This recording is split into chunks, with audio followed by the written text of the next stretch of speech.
Aravind tax நேயர்களுக்கு அன்பான காலை வணக்கங்கள். இந்த ராஜாங்கம் டாஸ்க்கு நேற்று ஆரம்பிச்சது இல்லையா, இருக்கிறதுலையே மொக்கையான ராஜாங்கம் டாஸ்க்னா அது இந்த சீசன் டாஸ்க்கு தான். நான் நேற்று வீடியோவே பேசலை, கொஞ்ச நேரத்துக்கு மேலே என்னால் பார்க்க முடியல. ஏன்னா இங்கே இந்த டாஸ்க் முழுக்க ஒரு ஃபன் ஓரியன்ட் டாஸ்க்கு. ரெண்டு நாடும் மாறி மாதிரி அவங்கள கலாய்ச்சிக்கணும் அப்படிங்கிறது தான் இந்த டாஸ்கினுடைய மையம். இப்போ பாடல் மூலமாக இவங்க கலாய்க்கணும், நடிப்பு மூலமாக அவங்க கலாய்க்கணும். அதை இவனுங்க பண்ணாமல் உக்காந்துக்கிட்டு கத்திக்கிட்டு ஒரு மாதிரி கேயாஸாக தான் கொண்டு போய்கிட்டு இருக்கானுங்க. பிக் பாஸ் ஆல்ரெடி சொன்னார், ரொம்ப கத்தி கூச்சல் போடக்கூடாது, அப்படி போட்டிங்கன்னா இந்த டாஸ்க்காக இருக்காது, நல்லா இருக்காது அப்படின்ற ஒரு விஷயத்த 2 முறை ஸ்ட்ரெஸ் பண்ணி சொல்லியிருக்காரு. அது மட்டும் இல்லாமல் இந்த டாஸ்க்குக்கு நாமினேஷன் ஃப்ரீ பாஸ் இருக்குன்றது கூட அவர் சொல்லலை. நீங்கள் ஒழுங்காக பெர்ஃபார்ம் பண்ணுங்க, அதுக்கப்புறமா நான் பெர்ஃபார்மன்ஸை பார்த்துட்டு நான் டிசைட் பண்ணுறேன் அப்படின்னு சொல்லியிருக்காரு. இவனுங்க என்ன பண்ணிக்கிட்டு இருக்கானுங்க அப்படின்னு பார்த்தீங்கன்னா, இப்போ கானா வினோத்தையும் வாட்டர்மெலனையும் எதுக்காக அரசராக போட்டாங்க?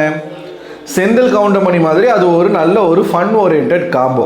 அந்த காம்போ எதிர் திசையில் இருக்கும்போது ஆல்ரெடி அவங்களுக்குள்ள ஒரு பஞ்சாயத்து போயிட்டு இருக்கு. அப்போ இவர் அவரை கலாய்ப்பார், அவர் இவரை கலாய்ப்பார். என்டர்டெய்னிங்காக இந்த வாரத்தை கொண்டு போகலாம் அப்படின்றதுக்காக இந்த ஒரு விஷயத்த பண்ணியிருக்காங்க. ஆனால் இங்கே என்ன நடக்குது அப்படின்னு பார்த்தீங்கன்னா, வினோத் உட்காந்துக்கிட்டு வினோத் அவர்கள் மல்டி டேலண்டட் பர்சன், நம்ம அதெல்லாம் மறுக்கிறதுக்கு இல்லை. கானா பாடல் பாடக்கூடிய அனைவருக்கும் இந்த மத்தளங்கள்லாம் வாசிக்க தெரியும். அது என்ன தபேலாவா ஏதோ ஒன்று, எல்லாருக்குமே அந்த ஸ்கில் இருக்குது. வினோத் அவர்கள் சூப்பராக வாசிக்கிறாரு, நல்லா பாடுறாரு. ஆனால் அதை மட்டுமே தான் பண்ணிக்கிட்டு இருக்கா. அப்படி பாட்டு எழுதுறாரு, பாடுறாரு. ஒரு இவங்க அதாவது பிக் பாஸ் சொல்லிட்டாருங்க, உங்களுடைய கதாபாத்திரத்தை நீங்கள் அப்கிரேட் பண்ணலாம், நீங்கள் எப்படி வேணாலும் மேம்படுத்திக்கலாம் அப்படின்னு சொல்லிட்டாரு. அதை பற்றி இவங்க யோசிக்கவே இல்லை. என்ன பண்ணலாம், அடுத்த கட்டமாக இந்த டாஸ்க் எப்படி கொண்டு போகலாம் அப்படிங்கிற எந்த ஐடியாவும் இல்லை. ஜாலியாக அவங்க உட்காந்துக்கிட்டு பாடிக்கிட்டு மோளம் வாசிக்கிட்டு டான்ஸ் ஆடிக்கிட்டு இப்படியே ஓடிக்கிட்டு இருக்காங்க. அப்புறம் கத்துறாங்க. இந்த சைடு பார்த்தா இவன் இந்த தர்பீஸு ராஜமாதாவை ஃப்ளட் பண்ணலாமான்னு கேட்டு சுற்றிக்கிட்டு இருக்கான். அவனுக்கு தேவை பொண்ணு இருந்தால் போதும், வேற எதுவும் அவனுக்கு தேவையில்லை. அவனை பார்க்கறதுக்கு இந்த மீசை இல்லாமல் பார்க்கறதுக்கு லைட்டாக நித்யானந்தா மாதிரியே இருக்குது சிரிக்கும் போதெல்லாம். ஸோ நேற்று ஒரே ஒரு அந்த சீட்டு குலுக்கி ஒரு டாஸ்க் ஒன்று பண்ணாங்க பாருங்க, அது மட்டும்தான் பண்ணாங்க. அதோட முடிஞ்சு போச்சு. எனக்கு ஒரு கட்டத்துக்கு மேலே வெறுப்பாகி நான் ஆஃப் பண்ணிட்டு போயிட்டேன். நைட்டு கூட நான் வீடியோ பார்க்கல, பேசவே இல்லை. காலையில் விடிஞ்சதில் இருந்து சீசன் 6 ராஜாங்கம் டாஸ்க்கு பார்த்துருக்கீங்களா? அதில் பிக் பாஸ் சீக்ரெட் டாஸ்க்லாம் கொடுப்பாரு. இங்கே ஒன்றுமே இல்லை.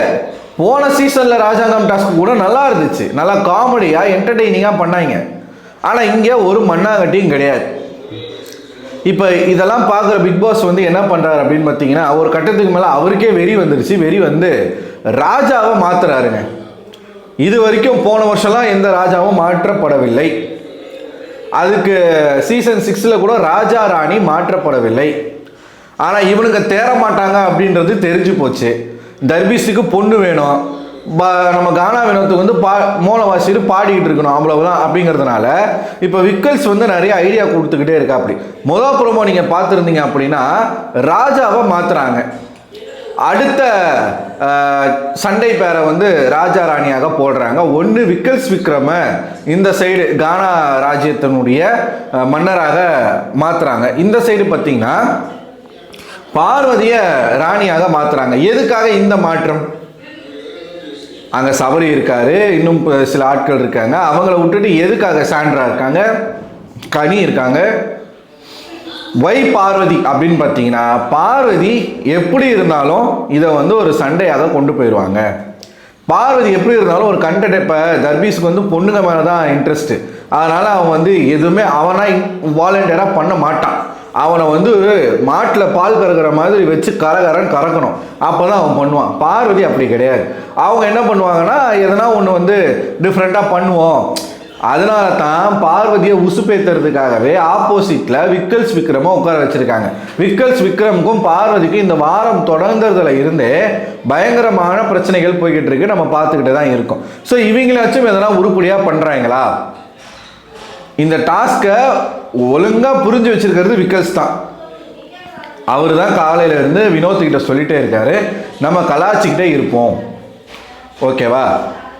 டாஸ்க் லெட்டர்லேயே கிளியராக போட்டிருந்துச்சு, 2 நாட்டுக்கும் ஆகாது, 2 நாட்டிலும் வந்து நீங்கள் கலாய்க்கணும், பாடல் மூலமாக நீங்கள் கலாய்க்கணும், நீங்கள் நடிப்பு மூலமாக கலாய்க்கணும். ஆனால் அதை அவங்க பண்ணுறாங்களா? என்ட்ரன்ஸ் வரும்போது ஒரு பாட்டு பாடினார் வினோத், அதுக்கப்புறம் பிக் பாஸே ஒரு டாஸ்க் கொடுக்கும்போது அவங்க நடித்து காட்டினாங்க. மற்றபடி ஒரு நாட்டை டிஃபீட் பண்ணுறதுக்கு அவங்க யோசிக்கவே இல்லை. அடுத்த நாட்டை வந்து நம்ம டிஃபீட் பண்ணணும், யோசிக்கவே இல்லை. அங்கே உட்காந்துக்கிட்டு இங்கே வர்றது, பேசுறது, லவ் பண்ணுறது. இந்த கமருதீனுக்கு என்ன ரோல் கொடுத்தாங்க? அவனுக்கு காதல்னாலே பிடிக்காது, ஆனால் போய் போய் காதல் தான் பண்ணிக்கிட்டு இருக்காங்க. பார்வதிக்கு வந்து ராஜா மேலே தான் கண்ணு, ஆனால் அங்கேருந்து வந்து இந்த நாட்டு மந்திரியை கரெக்ட் பண்ணுறதுக்கு அவங்க ஒரு ஸ்கிரிப்ட் ஒன்று பண்ணிக்கிட்டு இருக்காங்க தனியாக. இதே தான் பண்ணிக்கிட்டு இருக்காங்களே தவிர்த்து இப்போ நம்ம கானா ராஜ்யமாக இருக்கோம், அந்த ராஜ்யத்தை எப்படி கவுக்கலாம், அந்த ராஜ்யத்தை எப்படி ஒன்றுமே நம்ம பண்ணலாம், இவங்க யோசிக்கலை.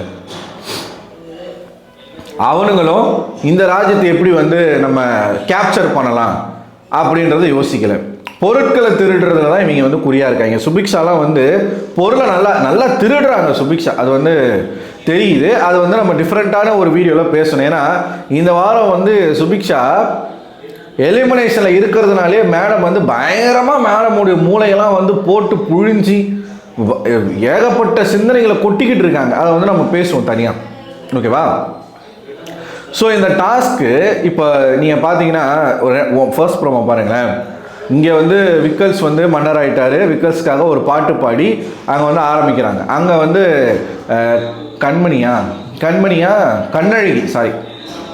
கண்ணழகி பார்வதி ராணி ஆகிட்டாங்க, போயிட்டு சிம்மாசனத்தில் உட்காந்துட்டாங்க. இவர் உடனே நம்ம திவாகர் கதையை எடுத்துகிட்டு வந்து, அந்த கதை வந்து அவரை விட பெருசாக இருக்குது, யமதர்மராஜா மாதிரி இருக்கான். அப்படியே அந்த வேஷம் போட்டால் கரெக்டாக இருக்கும். இவன் நேற்று சொல்கிறான் பாருங்க, வினோத்தை கரிச்சட்டி வாயாவான். இவன் சொல்கிறாங்க, எனக்கு புரியவே இல்லை. இவனுக்கு வந்து கண்ணாடி, நான் பல வாட்டி சொல்லியிருக்கேன், வினோத்துக்கு மட்டும் அவன் கண்ணாடியில் அவன் முகத்தை பார்க்கும்போது அரவிந்த் சாமி கலரில், அஜித்குமார் அழகில் அப்படி தெரியுது போல. சூர்யாவுடைய பாடி, அஜித்குமார் அழகு, அரவிந்த் சாமி கலரு அப்படி தெரியுது போல. இவனே ஒரு தீஞ்ச காட்டு பண்ணி இவன் போயிட்டு வினோத்தை சொல்கிறான் கரிச்சட்டி வாயான். ரம்யா மட்டும்தான் அதை கேட்டாங்க, இப்பெல்லாம் பேசக்கூடாது, நீங்கள் என்ன வெள்ளையா, நீ என்ன ரொம்ப வெள்ளையா, நீ எப்படி அடுத்தவுடைய நிறத்தை பற்றி பேசுவ, இப்படி வந்து பர்சனலாக போயிடுறான் அவன். நம்ம திவாகர் அவர் போயிட்டு இந்த அரசாங்கத்தை, ஏண்டா உன்னுடைய ராஜ்யத்தை பிடுங்கி இன்னொருத்தவங்க கையில் கொடுத்துருக்காங்க, அந்த ஒரு கில்ட்டினஸ் உனக்கு இல்லை, பார்வதிக்கு வந்து சிறப்பாக வழி நடத்துவாங்க. அப்போ எனக்கு திவ்யா பண்ணது பிடிக்கல. ஆல்ரெடி அவன் வந்து அந்த லேடிஸ் விஷயத்தில் தான் வீக்னஸ்ஸு, அவன்கிட்ட போயிட்டு இந்த மாதிரி பண்ணிக்கிட்டு இருக்கீங்க. உங்களுக்கு தெரியும், நீங்கள் பார்த்துட்டு வந்திருக்கீங்க, நீங்கள் இதை பண்ணலாமா? நான் இதை திவ்யா கிட்ட இருந்து எக்ஸ்பெக்ட் பண்ணவே இல்லை. நான் நினச்சிட்டு இருந்தேன் திவ்யா இந்த சீசனுடைய ஒரு டஃப்பான ஒரு காம்படிட்டராக வருவாங்க. ஃபன்னாக கூட என்னால் இதை பார்க்க முடியாது, ஏற்றுக்கவே முடியாது. ஏன்னா எல்லா பெண்களும் அதைத்தான் அவங்ககிட்ட பண்ணிக்கிட்டு இருக்காங்க. திவ்யா வந்து திவாகரை அவாய்ட் பண்ணாங்க. திவாகர் வந்து பல இடங்களில் வந்து கையை பிடிக்க வர்றது, இப்படி கையை இப்படின்றான் வரான். பெர்ஃபார்மன்ஸ் இப்போ அரோரா கிட்ட எப்படி பெர்ஃபார்ம் பண்ணுறானோ, அரோராவை தூக்கலாம் ஆரம்பிச்சிட்டான். அந்தளவுக்கு அந்த பொண்ணு வந்து ஸ்பேஸ் கொடுத்துருச்சு. திவ்யா கிட்ட அதை ட்ரை பண்ணுறான், திவ்யா வந்து விலகி போகிறாங்க. ஆனால் ஒரு வார்த்தை கூட கடுமையாக அவங்க பேசலை. அதுவே நான் ஏன் பேசாமல் இருக்காங்கிறத நான் யோசிச்சுட்டு இருந்தேன். எதுக்கு அவன் அந்த மாதிரி பண்ணுறானா, இவங்க ஒரு வார்த்தை சொல்லலாம்ல அப்படின்னு நான் யோசிச்சுட்டு இருந்தேன். ஆனால் இன்றைக்கி என்னடானா இவங்க எப்படின்றாங்க, அதை பார்த்தோன்னே அவன் ஒரு மாதிரி அப்படின்னு ஒரு ரியாக்ஷன் கொடுக்குறான். பேசிகிட்டு இருக்கும்போது கையில் இருக்கிற அந்த செட் ப்ராப்பர்ட்டி தான் அதெல்லாம் உடஞ்சி உழுவுது. அவ்வளோ ஆவேசமாக பேசிக்கிட்டு இருக்கான். வீட்டில் இருக்கிறவங்களுக்கு எவ்வளோ சொன்னாலும் புரியாதுங்க. நம்ம இங்கே பேசிகிட்டு இருக்கோம், வெளியில் எங்கள் அம்மா பிக் பாஸ் வச்சு டிவியில் அவ்வளோ சவுண்ட் வச்சு பார்த்துக்கிட்டு இருக்காங்க, பேக்ரவுண்டில் நல்லா கேட்குது. பல வாட்டி சொன்னாலும் எங்கள் அம்மா தான் இப்போ என்னை விட அதிகமாக பிக் பாஸ் பார்க்குறது. அவங்க எனக்கு சொல்கிறாங்க ஒன்று இது இப்படி நடக்குது, அது அப்படி நடக்குதுன்னு சொல்லிட்டு, எனக்கு என்னடா இது வந்து ஒரு தொழிலாக பண்ணுற என்னாலே பார்க்க முடியல, எப்படி இவங்க உட்காந்து பார்க்குறாங்க? அப்போ அந்த அளவுக்கு வீட்டில் இருக்கிறவங்களாம் இந்த பிக் பாஸ் நிகழ்ச்சியை பார்க்குறாங்க. அவ்வளோ இம்பார்ட்டண்ட்டாக அது மாறி போச்சு பாருங்களேன். சீரியல் பார்த்துட்டு இருந்தவங்க உட்காந்து இப்போ பிக் பாஸ் பார்த்துக்கிட்டு இருக்காங்க. சரி, ஓகே. ஸோ நீங்கள் என்ன நினைக்கிறீங்க மக்களே? இவங்க வந்து கொடுத்த டாஸ்க்கை ஒழுங்காக பண்ணுறாங்களா? உங்களுக்கு அப்படி தோணுதா? எனக்கு இவங்களை பார்த்தாலே இரிட்டேட் ஆகுது. ஒரு டாஸ்க்கை கூட உருப்படியாக அந்த யோசிக்கவே மாட்டானுங்க. திவாகருக்கு கொஞ்சம் கூட ஒரு அரசராக நம்ம என்ன பண்ணலான்ற கிரியேட்டிவிட்டி இல்லை, ஐடியா இல்லை. அவன் படிச்சிருக்கானான்றது எனக்கு தெரில. படிச்சிருந்தானா ராஜமாதா ஸ்தானத்தில் இருக்கிற ஒருத்தரை ஃப்ளட் பண்ணலாமா? அந்த ஃப்ளட்டுன்ற வார்த்தை கூட அவன் வாயில் ஒழுங்காக வரல, ஃப்ளிட்டுன்றான். அப்படி யோசிக்கிற ஒரு காமுகன் அவனை போட்டு ராஜாவை போட்டு அசிங்கப்படுத்துறீங்க. இப்போ மாற்றிருக்கீங்க. பார்வதி என்ன பண்ணுறாங்கன்னு பார்க்கலாம். இந்த சைடு வினோத் அவர்களுக்கும் கிரியேட்டிவிட்டி இல்லை. அவருக்கு யாராச்சும் ராஜகுருன்னு ஒருத்தவங்க இருக்காங்க. ராஜகுருவை எப்படி ட்ரீட் பண்ணுமோ, ராஜகுரு தான் அங்கே இருக்கிறதுல இம்பார்ட்டண்டான பர்சன். மன்னரை விடவும் ராஜகுருக்கு தான் மரியாதை ஜாஸ்தி. ஏன்னா மன்னருக்கே அறிவுரை சொல்லக்கூடிய ஒரு இடத்துல இருக்கக்கூடியவர்கள் தான் அவர்கள். என்னதான் மந்திரி இருந்தாலும், என்னதான் புலவர் இருந்தாலும், எப்படிப்பட்ட ஆளாக இருந்தாலும், ராஜமாதாவே இருந்தாலும் ராஜகுருக்கு சிறப்பு மரியாதை உண்டு ஒரு அரசாங்கத்தில். ராஜகுரு அப்படிங்கிறதுக்கான அர்த்தம் என்ன? ராஜாவுக்கே குரு அவர் தான், ஆசிரியர் அவர் தான். ஆனால் இங்கே கானா வினோத்து கொஞ்சம் கூட திவ்யாவை மதிக்க மாட்டுறாரு. திவ்யா எது சொன்னாலும் கேட்க மாட்டுறாரு. திவ்யா அதெல்லாம் சொல்ல வந்தா இவர் என்ன சொல்லிடுறாரு? புலவர்கிட்ட பேசிட்டு வாங்க. புலவர் யாரு? ராஜாவை புகழ்ந்து பாட்டு பாடக்கூடிய ஒரு நபர், அவ்வளவுதான். அவர்கிட்ட போய் கேட்டு வாங்க, அவர்கிட்ட கேட்டு வந்து பேசுங்கன்னு ராஜகுருவை சொல்றாரு. ஸோ இவங்களுக்கு ஒரு அடிப்படை புரிதலே கிடையாது ஒரு டாஸ்கில். இது எவ்வளோ சூப்பராக கொண்டு போகலாம் தெரியுமா? வினோத் இந்த சான்ஸை பயன்படுத்திக்கிட்டு தர்பீஸை வச்சு செய்யலாம். ஏன்னா பிக் பாஸே வந்து அதை தான் டாஸ்காகவே கொடுத்துருக்காங்க. நீங்கள் கலாய்க்கலாம் அப்படின்னு சொல்லி பர்சனலாக போகாமல் நீங்கள் ஜென்ரலாக கலாய்க்கலாம். அதை பண்ணாமல் உக்காந்துக்கிட்டு சொப்பா. ஓகே, இந்த மாற்றத்துக்கு பிறகு இன்றைக்காச்சும் இந்த டாஸ்க் ஒழுங்காக கொண்டு போகிறாங்களா அப்படிங்கிறத பார்ப்போம். நேற்று ரொம்ப மொக்கையாக போச்சு. அதனால தான் நீங்கள் 3 ப்ரோமோ பார்த்தீங்கன்னா டாஸ்க் சம்மந்தமாகவே வரல. ஒரே ஒரு ப்ரோமோ டாஸ்க் சம்மந்தமாக வந்துச்சு. மீதி 2 ப்ரோமோ வந்து ஒரே வீட்டுக்குள்ளே நடந்த அந்த சண்டை, அது மட்டும் இல்லைன்னு வச்சுக்கோங்களேன். நேற்று ஒன்றுமே இல்லை. ஸோ இவங்க என்ன பண்ணுறாங்கன்றதை பொறுத்து இருந்து பார்ப்போம். உங்கள் கருத்து என்ன அப்படிங்கிறத கமெண்ட் பாக்ஸில் கமெண்ட் பண்ணுங்கள். அடுத்த ஒரு வீடியோவில் உங்களை சந்திக்கிறேன். அதுவரை உங்களிடம் ஒரு விடை பெறுவது நான் அரவிந்தன்.